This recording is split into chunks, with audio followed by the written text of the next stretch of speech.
Existe um quarto motivo para 97% das pessoas de nosso maravilhoso país não ter um programa de metas. Basicamente é porque não sabem como estabelecer essas metas. Meus amigos, quero enfatizar algo. Eu sei o quanto é valioso quando alguém lhes diz para escrever o que vocês querem realizar. Isso é um bom conselho. Mas se vocês querem estabelecer um programa de metas, terão que se envolver um pouco mais. Uma de suas metas deve ser escrever um livro. Não quero necessariamente dizer que vocês devem publicar um livro, mas acho que vocês devem pensar em escrever e o título dele deve ser O que realmente quero realizar em minha vida. Vocês ficarão bastante surpresos com o resultado. Ou então o título poderia ser O que acho que você deve fazer para obter o máximo da vida. Vocês ficariam surpresos. Quando comecei a escrever o livro Eu Chego Lá, eu me lembro de como iniciei. O que vou contar não é a primeira parte do livro, mas foram as primeiras palavras que escrevi. Você pode ir aonde quiser, fazer o que quiser. Você pode ser como quiser. E ao escrever essas palavras, não pude deixar de notar que estava segurando o livro a uma distância substancial de onde estava escrevendo. Porque entre mim e o livro havia mais de 100 quilos de Ziegler, uma barriga grande.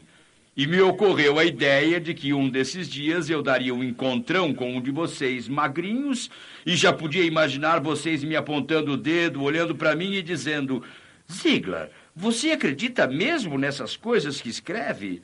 E eu responderia, sim. Então posso imaginar um de vocês dizendo, acredita mesmo em tudo? E eu diria, é lógico que acredito em tudo. E então eu posso imaginar vocês apontando o dedo para minha barriga e dizendo, Ziegler, você realmente acredita em tudo isso? Então eu teria que dizer, bem, nós, autores, precisamos esquecer um pouco do sentido literal das coisas de vez em quando. E eu posso imaginar vocês dizendo, em outras palavras, Ziegler, você mentiu. Espere, ei, amigo, não me chame de mentiroso. As pessoas não gostam de mentirosos. Bem, então você é, no mínimo, um hipócrita. Ah, não me chame de hipócrita. As pessoas não gostam dos hipócritas. Vocês não vão acreditar, mas existe gente que não vai à igreja porque lá só tem gente hipócrita. E eu sempre digo, amigo, não deixe que isso o impeça de ir. Vá, sempre tem um lugar para mais um. Então, eu sempre lembro a todos que se um hipócrita está entre você e Deus, isso só quer dizer que o hipócrita está um pouco mais perto de Deus que você. Acho engraçado as pessoas que dizem, bem, o motivo para eu não ler a Bíblia é que não a entendo. Não acho que o que não entendem é o problema. A Bíblia é bem clara. Como podem ver, Deus não chamou os mandamentos de 10 sugestões. Bem, de qualquer maneira, eu sabia que se quisesse que esse livro fosse aceito por todos, eu teria que mudar um pouco. Mas o que realmente começou tudo foi o fato da ruiva me dizer toda hora para encolher a barriga quando eu já estava encolhendo. Então fui à clínica Cooper para fazer um exame médico. O Dr. Ken Cooper, o homem que fez todo mundo correr, tinha vendido entre 15 e 20 milhões de livros. Quando cheguei lá, tiraram um monte de sangue. Pelo menos me pareceu um monte. Eles encheram tantos frascos que eu achei que iriam abrir um banco de sangue ali, na hora. Depois me colocaram num tanque de água 3 vezes para determinar a porcentagem de gordura e, quando terminaram, disseram que eu tinha 23,9% de banha pura. Aí me colocaram num aparelho de exercícios para determinar minha condição física geral. Enquanto eu andava, logo percebi que podia passar de horrível para pavoroso em apenas alguns segundos. Quando tudo terminou, o Dr. Martin, que estava fazendo os exames, me chamou e, com um grande sorriso, me disse: Sr. Ziegler, o senhor vai ficar satisfeito de saber que terminamos os exames. Nós passamos os resultados do computador e o senhor ficará contente em saber que não é obeso. Isso é ótimo, respondi. E aí ele disse: infelizmente, o senhor é um pouco baixo demais. Aí eu disse: e aí, doutor, o que eu posso fazer? Quando ele terminou de dizer tudo o que eu poderia fazer, descobri muito mais do que realmente desejava saber sobre o assunto. Ele me disse: mas, Sr. Ziegler, não se preocupe. O senhor está em excelentes condições para um homem de 66 anos. Eu respondi: doutor, eu tenho 46 anos de idade. Então ele disse: suas condições estão péssimas. Na verdade, se fosse um prédio, eu diria que está condenado. Bem, de qualquer maneira, essa era a minha situação. Quando cheguei em casa, a ruiva disse: bem, imagino que ele não mandou você correr. Eu disse: sim, mandou. Ela disse: bem, já fui até a loja de esportes e comprei umas bonitas camisas e shorts de corrida, e o médico já tinha me avisado sobre o tipo de tênis que você precisa, então eu já os comprei. Já que vou ter um marido gordo de 46 anos correndo pela redondeza, quero que sua aparência seja a melhor possível. Tudo bem. Eu tinha feito uma coisa muito feia, mas na época eu ainda não tinha lido Ann Landers. Vou usar isso como desculpa, embora eu soubesse que estava errado.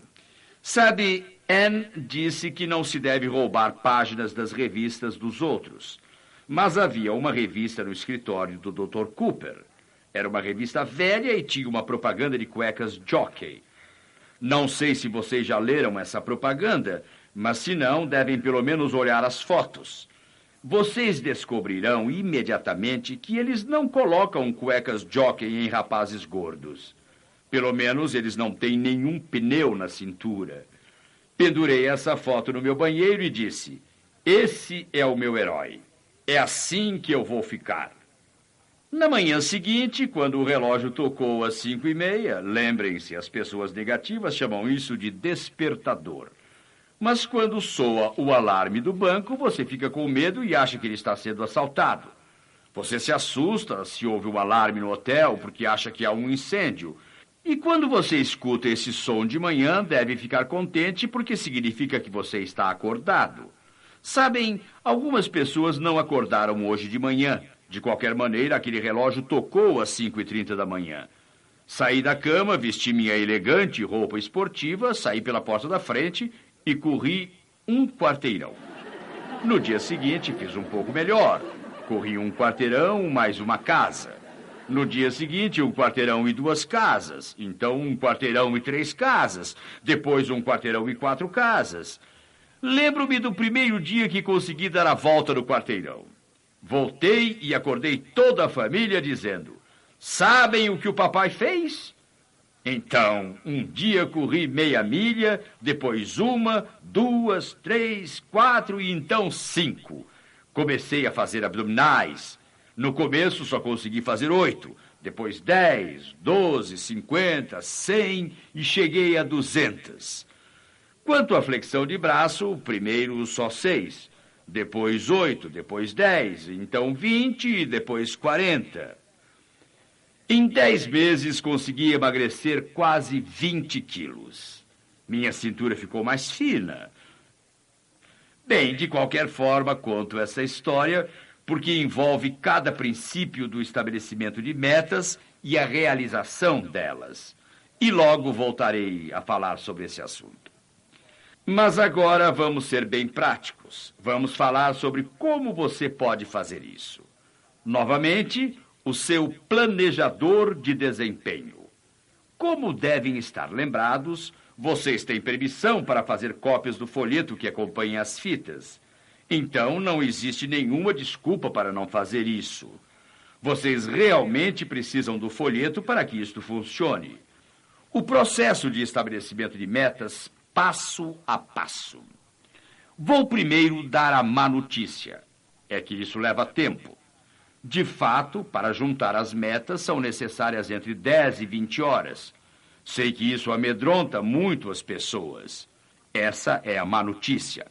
A boa é que se vocês fizerem exatamente o que estou dizendo e investirem mais 15 minutos todos os dias, eu garanto que descobrirão entre 13 e 10 horas por semana, quando serão infinitamente mais produtivos no que estiverem fazendo. É um investimento que dá dividendos incríveis. Se pudessem investir $1.000, meus amigos, e ter um retorno de 15% por semana pelo resto da vida, não há dúvida de que o fariam. Bem, estou falando sobre algo mais importante que dólares. Estou falando sobre a vida. A boa notícia é, se vocês conseguirem calcular quanto é 12 vezes 12, também conseguirão calcular quanto é 2.865 vezes 9.412, porque a fórmula é exatamente a mesma. Estou mencionando isso porque, ao aprendermos como estabelecer uma meta física, também saberemos como estabelecer uma meta mental, uma meta familiar, uma meta social, uma meta profissional ou uma financeira.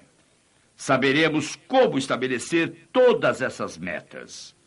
Depois de entenderem como fazer com uma, saberão como fazer com as outras. Novamente, todas essas instruções estão impressas no folheto que vocês têm. Primeira coisa a fazer: colocar tudo por escrito. Por que escrevemos tudo? Simplesmente porque exige mais concentração. Fica gravado mais profundamente em sua mente. Vocês querem escrever tudo o que vocês sempre quiseram ser ou fazer ou ter, e mais uma vez vocês precisam ser antes de poder fazer. Vocês precisam fazer antes de poder ter.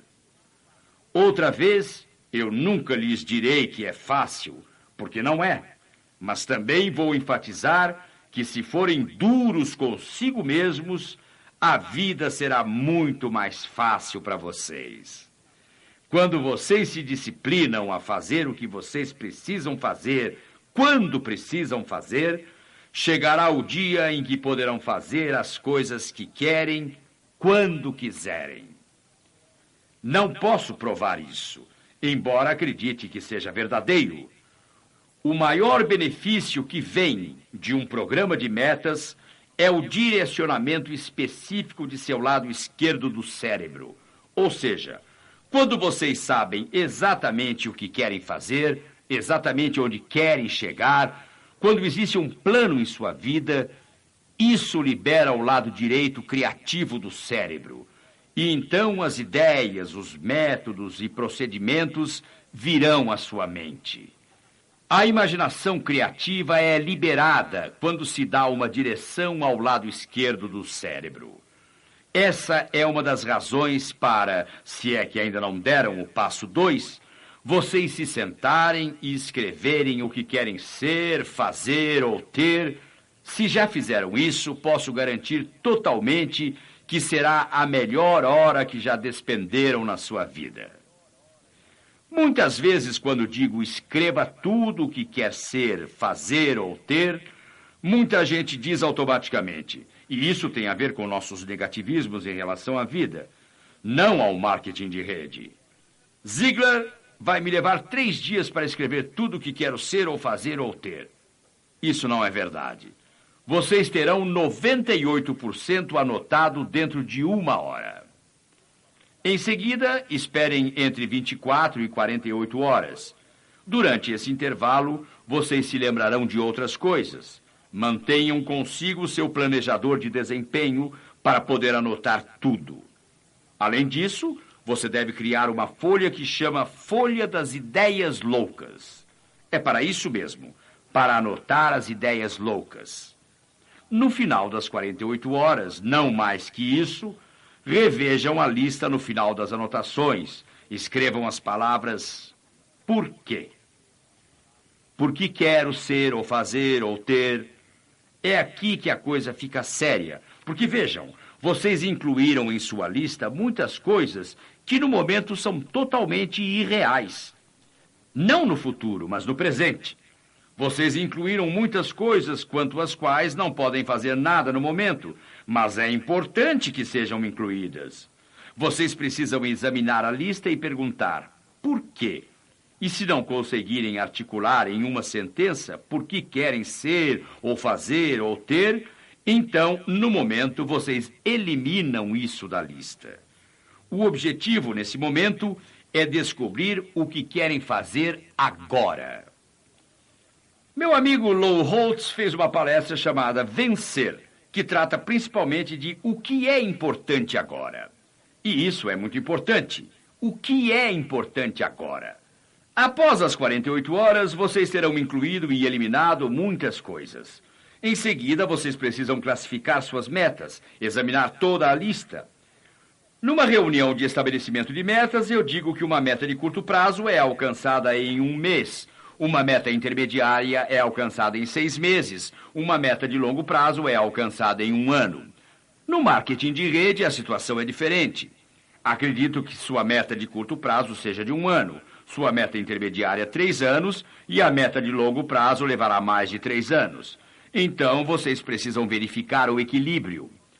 Pessoal, se não tivermos equilíbrio em nossas vidas, não haverá felicidade em nossas vidas. Já vi pessoas com corpos magníficos trabalhando horas e horas em seu físico, mas não vi felicidade. Vi gente com muito dinheiro que nada tinha além disso. Verifiquem sua lista e perguntem-se: inclui coisas referentes a minhas metas físicas, mentais e espirituais? Eu sempre enfatizo o lado espiritual por diversas razões. Uma delas é que vocês estarão mortos durante muito mais tempo do que vivos. Portanto, quando começarem a estabelecer essas metas de longo prazo, elas devem realmente ser de longo prazo. Vocês precisam de metas sociais, metas profissionais, familiares e financeiras. Vocês precisam examinar essa lista e fazer a pergunta: eu as identificaria simplesmente por uma palavra ou uma letra na frente delas. Quando tiverem identificado, para assegurar que existe equilíbrio, eu os encorajo a desenharem a roda da vida. Muita gente passa pela vida caindo em muitos buracos, não porque a estrada tem buracos, mas porque não mantiveram sua vida em equilíbrio, sua roda não era redonda. Identifiquem-se e certifiquem-se de que estão cobrindo todas suas áreas, e em seguida façam 5 perguntas. Vou gastar um bom tempo nisso, porque é muito importante. Façam 5 perguntas. Número 1. Esta é realmente minha meta? Quero mesmo fazer esse curso nessa universidade porque eu acredito que é o melhor para mim, ou porque o ricaço da rua está estudando lá e se ele consegue frequentar o curso, eu também posso? Quero realmente ser um médico porque isso é o que quero ser, ou porque meu pai é médico? Atualmente temos muitos médicos, advogados e profissionais de todos os tipos, incluindo religiosos que estão longe de ser tão bons quanto poderiam porque a meta na realidade não era deles. Seu padre, seu pai ou sua mãe, seu avô, seu professor, alguém disse: você deveria ser um... E como consequência você segue um caminho que na realidade não predeterminaria ou escolheria sozinho. Novamente, esse é um dos motivos para 80% dos nossos formandos em universidades estar ganhando a vida em outra área após 10 anos de formados, em nada relacionado ao seu interesse real ou ao que estudaram na faculdade. Façam a pergunta: esta é realmente minha meta? Quero um Jaguar porque eu acho que é o carro mais bonito? Quero um Rolls Royce porque acho que é o carro mais bonito? Vocês querem estar absolutamente certos de que essa meta é sua. Segunda pergunta: isso é moralmente correto e justo para todos os envolvidos? Aliás, se estiverem em dificuldades financeiras, lembrem-se, muitas pessoas permitem que o dinheiro escorra por seus dedos como grãos de areia. Se estiverem em dificuldades financeiras, escrevam as perguntas número 2 e 3 num cartão e toda vez que forem a uma loja, qualquer tipo de loja, para comprar algo, quando pegarem alguma coisa, perguntem: é moralmente correto e justo para todos os envolvidos? E número 2, atingir essa meta, comprar esse objeto, isso me levará mais próximo ou mais distante de meu principal objetivo na vida? Posso garantir que vocês deixarão de fazer muitas compras inúteis. Um jovem de quem gosto muito e não vou identificar, há uns 3 anos atrás perguntou se eu podia lhe comprar um aparelho de som compacto ou se eu podia lhe arranjar um desconto. Minha resposta foi: acho que sim. Ele disse: estive pesquisando, existe uma loja que oferece o produto a um determinado preço e a outra cobra $30 mais. Eu disse: bem, isso é simples, compre na loja mais barata, se o produto for o mesmo. Ele respondeu: é sim, o único problema é que os aparelhos estão em falta. Isso não é interessante? As lojas que oferecem pelo menor preço em geral não têm o produto. Mas eu disse ao rapaz: você se fez as 2 perguntas? Ele disse: que 2 perguntas? Bem, preciso dizer que eu tinha algumas informações sobre o rapaz. Primeiro, ele era carpinteiro. Segundo, eu sabia que a sua meta era tornar-se subempreiteiro. E para ser um subempreiteiro, é necessário possuir as ferramentas para executar o trabalho. Eu sabia que para realizar seu objetivo, ele precisava gastar todo o seu dinheiro nas ferramentas. Então, é moralmente correto e justo para todos os envolvidos? Ele pensou por um momento e disse: sim, é. E eu disse: e a segunda pergunta? Atingir essa meta, fazer essa compra, me levará mais perto ou mais distante do meu objetivo final? Ele me olhou um pouco irritado e disse: o senhor não quer que eu compre o aparelho de som? Eu respondi: isso não é verdade. Eu não tomo as suas decisões. Meu amigo, o que estou dizendo é que você precisa enfrentar a realidade do que quer. No marketing de rede, vocês estão enfrentando a realidade quando fazem essas perguntas? Bem, no final dessa história, ele decidiu não comprar o aparelho. 3 anos mais tarde, ele era o superintendente-geral de uma das maiores construtoras do país. O que aconteceu foi o seguinte: ele realmente se forçou a tomar uma decisão difícil. Ele, como muitos de nós, quer todas as pequenas coisas que na vida são, vocês sabem, que ele acredita que aumentarão sua felicidade. Elas podem aumentar o seu prazer, mas não aumentam sua felicidade. Há uma diferença. Ao estudarem a lista, façam essas perguntas. Número 4. Posso me comprometer emocionalmente com essa meta? Isso é criticamente importante porque, amigos, nós não somos lógicos, somos emocionais. Por exemplo, no seu estado, existe uma lei obrigando a usar cinto de segurança? Quantos de vocês se lembram como todos ficaram zangados dizendo: e o que o governo vai fazer em seguida? Vai me dizer como devo viver minha vida? Vai me dizer o que devo fazer? A decisão sobre usar ou não o cinto de segurança é minha. Se eu não quiser usar, não uso. Pessoal, vou lhes contar uma coisa. Já voei mais de 4 milhões de milhas pelos meus cálculos. Isso significa que já ouvi os comissários de bordo dizerem: apertem seus cintos de segurança milhares de vezes. Em todos esses anos, nunca ouvi um único ser humano dizer: não vou fazer isso. O país é livre. Se eu quiser apertar o cinto de segurança, aperto. Ninguém fala no que o governo vai querer que se faça em seguida. De jeito nenhum. Isso é algo interessante, meus amigos. Se vocês usarem cinto de segurança no automóvel, existe uma chance de 3 para 1 que, em caso de acidente, ele ajudará a prevenir ferimentos sérios ou a morte. Agora, quanto ao fato de apertar o cinto de segurança no avião, a chance é de 1000 para 1 que não fará qualquer diferença. Digam-me, então, por que uso o cinto de segurança no avião?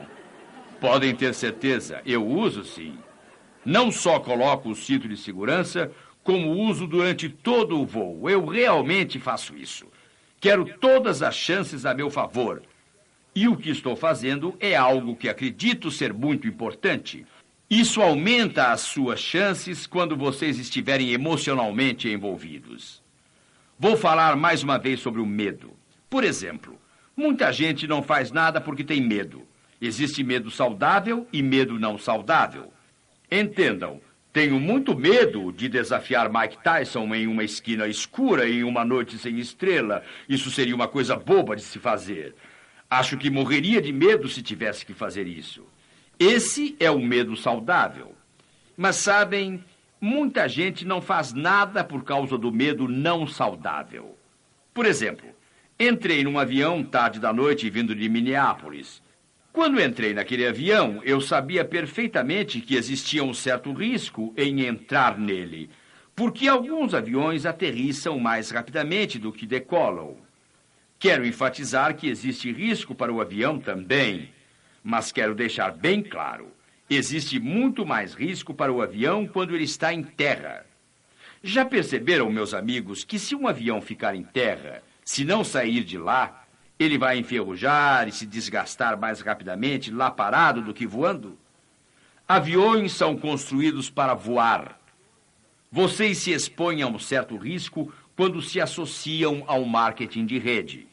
Mas quero enfatizar que o risco é 1000 vezes maior se não assumirem esse compromisso e estabelecerem esses objetivos.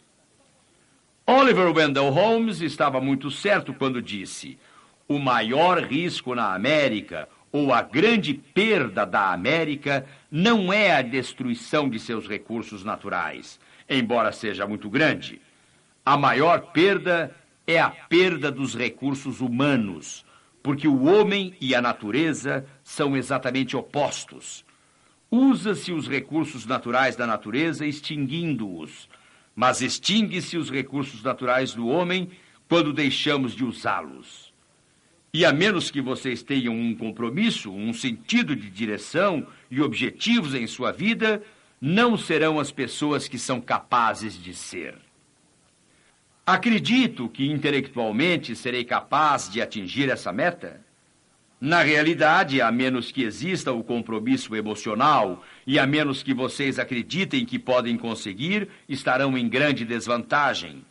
Mas quero lembrar-lhes uma coisa que é muito importante. Quando Sir Edmund Hillary tentou escalar o Monte Everest pela primeira vez, ele não conseguiu. De fato, ele perdeu muitos amigos que morreram na escalada. Mas, por seu esforço ter sido muito grande, o parlamento da Inglaterra o chamou e o condecorou. Quando entrou no parlamento, os parlamentares se levantaram e o aplaudiram de pé. Sir Edmund os ignorou. Ele foi até o lugar onde havia um quadro enorme do Monte Everest. Ele literalmente parou em frente do quadro e mostrou seu punho. Ele disse: "Você ganhou desta vez. Mas você já atingiu o seu tamanho final. E eu ainda estou crescendo." Então, vocês não atingiram o objetivo da última vez. E daí? Vocês estão crescendo. Há tanto que aprender. Existe o segundo esforço. Nós ouvimos isso toda vez que assistimos a uma partida de futebol americano, quando dizem que a linha parou o jogador. Mas com aquele segundo esforço, o jogador conseguiu fazer o gol. Nós aprendemos coisas. Se estiveram lendo e ouvindo coisas que as pessoas informadas podem contar, hoje vocês não são a mesma pessoa que ontem. Quais são as características das metas? Bem, uma das características é que elas precisam ser grandes. Gosto muito da história de Jim Corbett, o ex-campeão mundial de pesos pesados. Um dia ele estava se exercitando, correndo, e viu um pescador que estava pescando muitos peixes. Ele conseguiu pegar peixes grandes e pequenos. Estranho quanto possa parecer, ele ficava com os pequenos e jogava os grandes de volta na água. Corbett chegou até ele e disse: "Senhor, já vi muitos pescadores, mas nunca vi ninguém fazer isso. Por que o senhor fica com os peixes pequenos e devolve os grandes?" O pescador sacudiu a cabeça tristemente e disse: "Sabe, não tenho escolha e detesto fazer isso. O senhor não pode acreditar quanto detesto perder os peixes grandes, mas preciso fazer isso porque só tenho esta frigideira pequena." Vejam, a realidade está falando com vocês enquanto ouvem esta fita. A realidade está falando comigo. Muitas vezes temos o grande objetivo, o grande sonho. Ah, sim, tenho esse pensamento ou essa ideia, e logo depois pensamos: "Ah, não, meu Deus, não me dê uma tão grande. Só tenho esta frigideira pequena. Além disso, se for uma ideia muito boa, alguém mais já deve ter pensado nela. Quero apenas pequenas. Meus amigos, vocês devem ter metas grandes, mas ouçam o que vem agora, porque é importante. Uma meta deve estar fora do alcance, mas não longe da vista. E que diferença! Ela deve estar fora do alcance, isso é um desafio. Vocês precisam ter metas grandes. Tive o privilégio de conversar algumas horas com o Sr. Clarence Pendleton, antes dele falecer devido a um ataque cardíaco. Ele tinha o segundo cargo mais alto entre pessoas negras na administração Reagan. Voamos juntos de Orlando até Dallas e conversamos durante a viagem. Quando ouviu sobre meu trabalho, disse: Zig, quero que faça algo por mim. Eu disse: o que é? Ele respondeu: sempre que fizer uma palestra, especialmente se for gravada, por favor, mande uma mensagem aos jovens negros dos Estados Unidos. Ele disse: Zig, tantas vezes eles trabalham sob a ilusão de que o esporte é sua única maneira de sair de sua condição, a única maneira de realmente realizar algo importante em sua vida. Bem, Zig, disse ele, se algum jovem, mas meu apelo especial é para os homens negros, porque eles estão mais convencidos disso que as mulheres, lembre-os que se eles têm a capacidade, devem seguir esse caminho. Mas convença-os de que, ao mesmo tempo em que desenvolvem seus dotes atléticos, também devem obter educação. Por favor, Zig, ouça isso. O jovem negro tem 1000 vezes mais chances de se tornar um médico ou um advogado do que um atleta profissional. Verifiquem as possibilidades. É isso que ele estava dizendo. Eu fiz esta palestra em Detroit, Michigan. Durante um intervalo, um rapaz negro veio conversar comigo, parecia um atleta, e me disse quase chorando e com a voz trêmula: ah, como estou feliz pelo fato do senhor estar transmitindo esta mensagem. Não tenho certeza se eu me daria bem nos esportes, mas como meus pais insistiram que eu estudasse, hoje sou médico. Falei em St. Louis e passei a mesma mensagem. Quando terminou, um homem negro se apresentou e disse: sou o tio de Deb Thomas. Acho que todos vocês sabem que Deb Thomas era uma candidata à medalha de ouro nos Jogos Olímpicos. Como sabem, ela não conseguiu, ganhou a de prata. E ele disse: sabe, Deb está desapontada, mas não está destruída, porque disse: ainda tenho uma carreira profissional. E se quiser, posso me tornar uma cirurgiã. Meus amigos, ela agora é estudante da Faculdade de Medicina. Então, quando vocês estabelecem metas grandes, as informações que obtêm, a inspiração que vem do marketing de rede, os ajudará a realizar outros objetivos ao mesmo tempo. Mantenham seus olhos abertos para essa possibilidade. Algumas metas devem ser de longo prazo. Por que precisamos de metas de longo prazo? Na realidade, é muito simples. Detesto ser negativo. Na verdade, não serei negativo, mas sim realista ao dizer que existem problemas à sua frente. Vocês conseguem patrocinar alguém e estão entusiasmados. Na manhã seguinte, a pessoa liga e diz: não estou interessado. Vocês vão achar que seu filho será um grande jogador, mas ele será cortado. Ou vocês vão achar que serão promovidos, mas serão demitidos. Isso é parte da vida, meus amigos. Vai acontecer. Agora vou lhes dizer por que isso é tão importante. Se vocês tiverem metas de longo prazo, esses incidentes se tornam grãos de areia. Se não tiverem metas de longo prazo, eles se tornam toda a praia. Vocês precisam de algumas metas de longo prazo, e eu diria que jamais vi alguém realmente deprimido que tivesse objetivos específicos de longo prazo. Vocês têm que ter metas de longo prazo. Vocês chegam até onde podem ver e então, ao chegar lá, sempre poderão ver mais adiante. Algumas metas precisam ser diárias e pequenas. Quando nos disciplinamos em base diária para fazer essas coisas, é aí que atingimos as metas de longo prazo. Algumas de suas metas devem ser contínuas, como, por exemplo, melhorar ou construir minha autoimagem, obter educação adicional, ser um melhor marido ou mulher, ser um melhor pai ou mãe. Algumas dessas metas são para sempre. Vocês nunca as atingem. Algumas metas precisam ser atingidas ou estabelecidas através de aconselhamento. Eu sabia que tinha que emagrecer, não sabia quanto. Fui consultar um médico e, conversando com ele, pude estabelecer metas. Vocês precisam da ajuda de seu patrocinador, de seus uplines, para estabelecer, de acordo com o seu cronograma de trabalho, o que é uma meta estimulante, mas não impossível de atingir. Aconselhamento muitas vezes é necessário. E ainda, algumas de suas metas precisam ser específicas. Há alguns anos atrás, sobrevoei pela primeira vez as cataratas do Niágara. Quando nos aproximamos, o comandante do avião disse: "Senhoras e senhores, vou virar o avião um pouco para a esquerda. Se nunca sobrevoaram as cataratas do Niágara, eu recomendo que olhem pela janela e até passem para o outro lado do avião, se houver lugar." Bem, eu fui para o outro lado do avião e 30 mil pés acima do ar, vi aquela imensa quantidade de água caindo por minuto nas rochas abaixo. Mesmo daquela altura, pude sentir a força da água. Então me ocorreu a ideia de que, através dos milhares de anos, literalmente trilhões, trilhões e trilhões de toneladas de água caíram pelas cataratas, bateram nas rochas abaixo e se dissiparam à distância. Então, não faz muito tempo, alguém viu as cataratas e disse: "Ei, se pegássemos parte dessa água, domássemos, dirigíssemos a um alvo específico, poderíamos gerar eletricidade e coisas maravilhosas aconteceriam."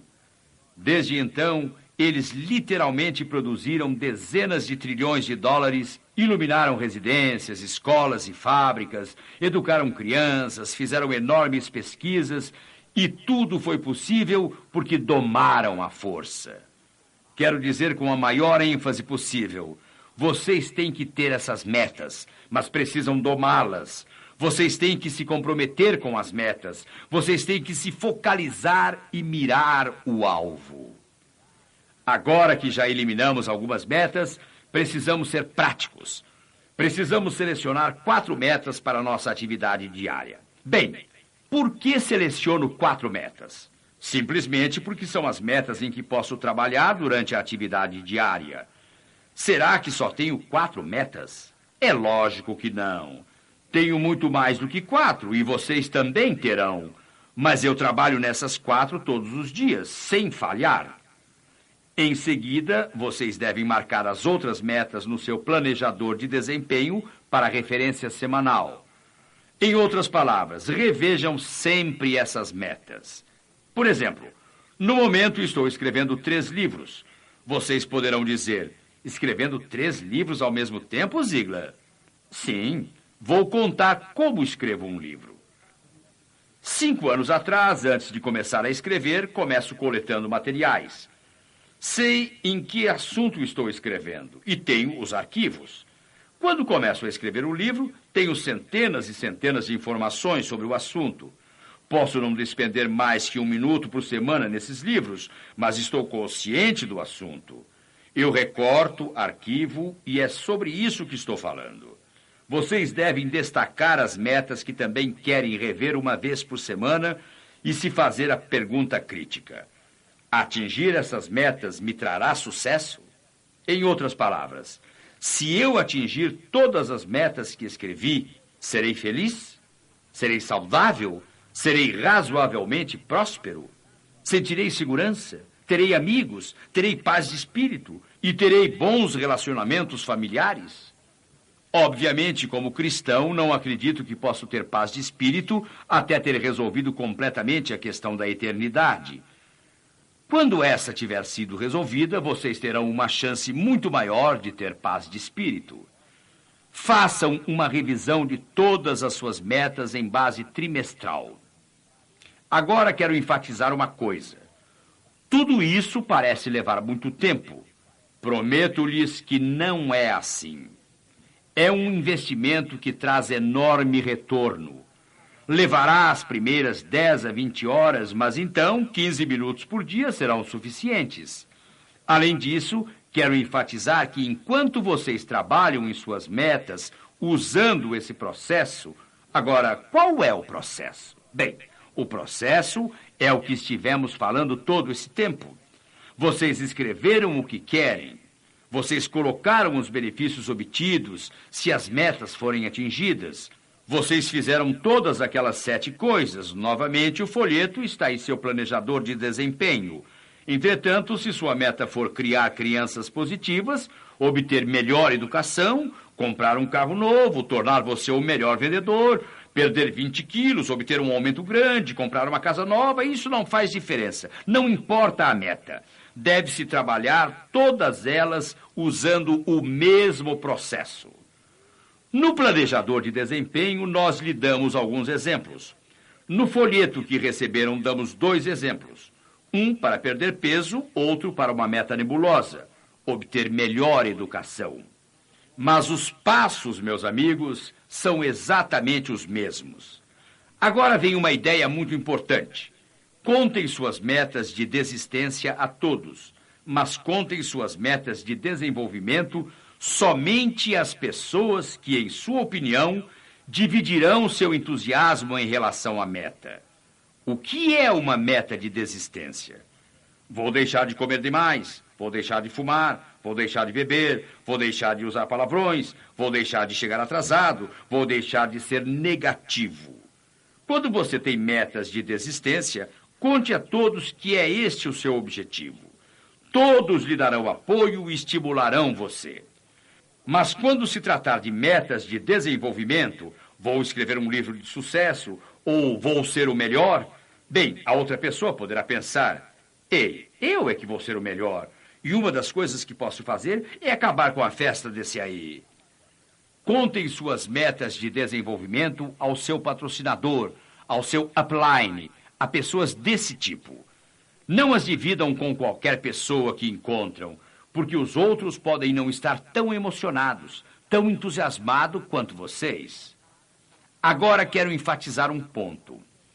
Esse processo específico precisará ser revisado. Não é possível que vocês tenham ouvido esta apresentação e entendido e gravado todos os detalhes do que precisarão fazer. É por esse motivo que digo que precisam dos folhetos que receberam.